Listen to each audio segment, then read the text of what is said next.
The Clash rebelled against the boredom of 70s rock and produced something very different from today's bland commercial pop. You know, you're thinking, watching Top of the Pops and thinking, there's got to be more to life than this. There's a lot more to life and a lot more to music than that, and you could do worse than start by listening to The Clash. The Clash distilled the anger of a generation. Joe Strummer, rebel and romantic, showed them how to do it.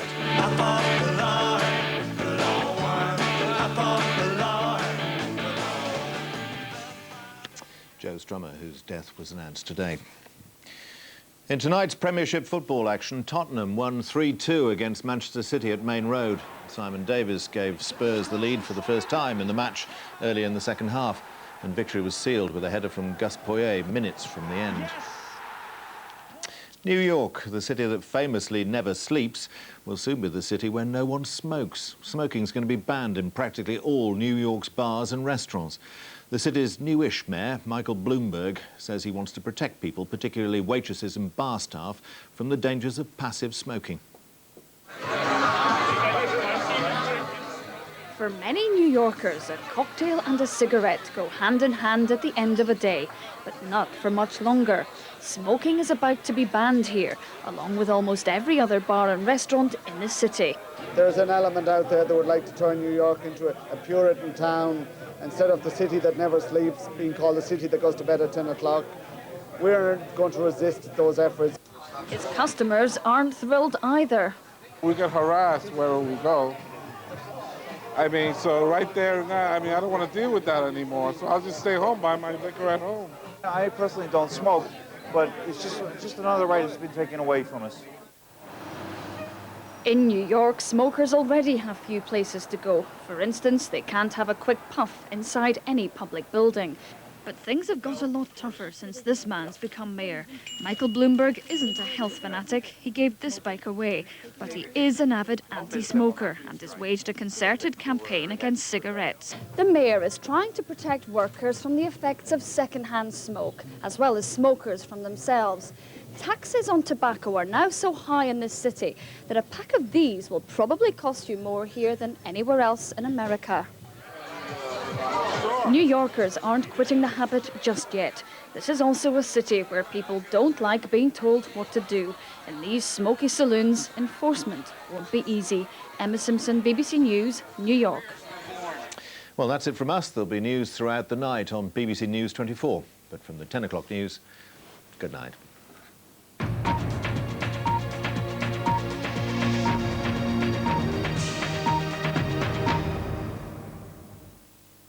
Tom Jones is considered to be one of the most successful singers and entertainers of all time. He's talking to Tim Sebastian on Hardtalk in 15 minutes on BBC News 24. Good evening. There's no snow on the way over the next few days. I hope you're not dreaming of a white Christmas, because it looks like it's going to be mild and unsettled. Some rain moving through during tomorrow. A quieter day on Christmas Day, a lot of dry weather, but back to wet and windy conditions for Boxing Day. So although we're not expecting snow to disrupt transport over the Christmas holiday weekend, it does look like it is going to be pretty wet and windy. Heavy rain at times affecting road conditions and perhaps some strong winds affecting the ferries. And it's certainly quite wet and windy out there at the moment, particularly across northern areas. Another batch of rain now moving in towards the southwest, and that'll move in to affect many western parts by the morning.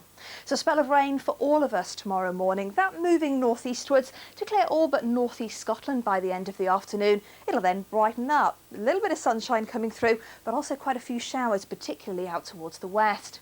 Now, it's going to be a windy day. Despite that, it's going to be mild. Temperatures will reach between 10 and 13 degrees. Then for Christmas Day, well, it looks like there will be a lot of dry weather, just a few showers, quite a lot of cloud in southern areas, but further north and east there should be a little bit of sunshine, and it is going to be mild again, temperatures 8 to 11 degrees. Then we start to see some rain moving in towards the southwest during the evening, setting the scene for Boxing Day. Weather fronts moving through, bringing with them spells of rain, so another fairly wet day for many of us. It'll be windy too, but at least it's going to be mild, temperatures ranging from 8 in the north to 11 in the south. Good evening.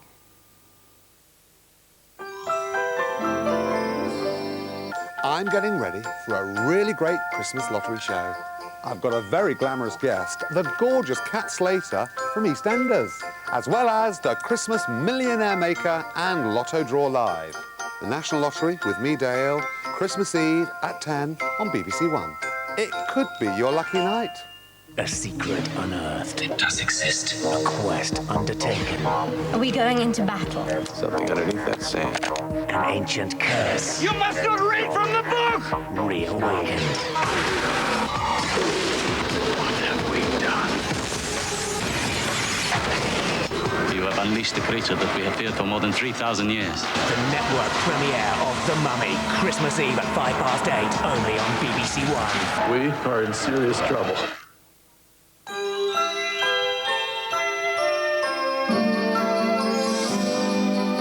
This is BBC One for the Midlands.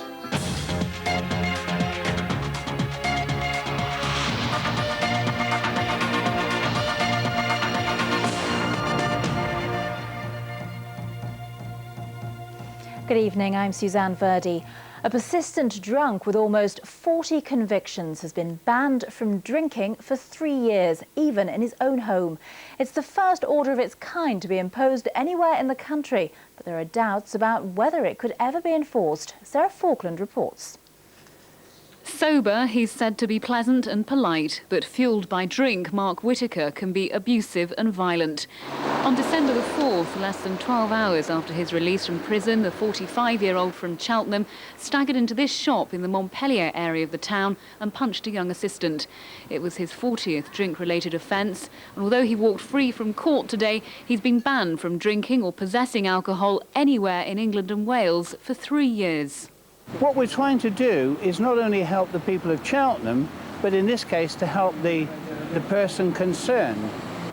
But how can publicans across the country be expected to enforce the ban? Or the police, for that matter?